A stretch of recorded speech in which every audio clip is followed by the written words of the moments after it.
Samantala, patuloy din ang pagtulong ng ilan pang mga ahensya ng gobyerno sa ating mga kababayang magsasaka. Sa katunayan, ang Farm to Market Road na isang proyekto ng DILG sa isang malayong barangay sa Cotabato, nakatulong na sa pagpapataas ng ani at kita ng ating mga kababayan.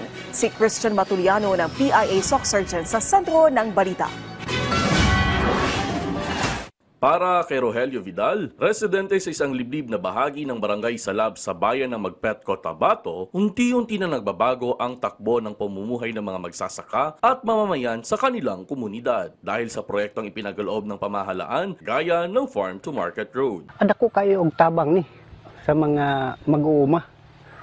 Kay para sa amo kaniadto grabe kalisod ang amo ang pagpalusot sa produkto.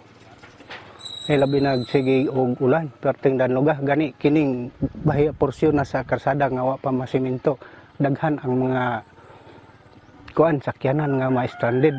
Ang proyekto ay matagumpay na isa katuparan noong 2024 sa ilalim ng Local Government Support Fund, Support to Barangay Development Program ng DILG, alinsunod sa Executive Order No. 70, Series of 2018 na nagtataguyod ng whole-of-nation approach para sa inclusive at pangmatagalang kapayapaan. Ito ay may kabuang haban 525 meters at pinondohan ng nasa 7.7 million pesos, sapat upang matiyak ang ligtas na pagdaan ng mga sasakyan kahit sa panahon ng tag-ulan. So ang kabaguan rin sir, ang mga tao na naningkamot tungod aning dalan, kay nakita nilang dalan. So ilang produkto daw sa yun na tungod kay gwapo ng dalan.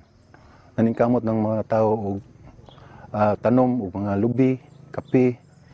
Ang priority nga ilang itanom diri sir, saging, kape, kaning Tahiti sir. Tanan nga produkto na diri. Ang FMR project ng DILG ay naging simbolo ng pag-asa para sa mga magsasaka at mga mag-aaral ng Barangay Salab na dati nagtitiis sa madulas at maputik na daan. Mula rito sa probinsya ng Cotabato, para sa Integrated State Media, Christian Matuliano ng Philippine Information Agency, SOC Surgeon.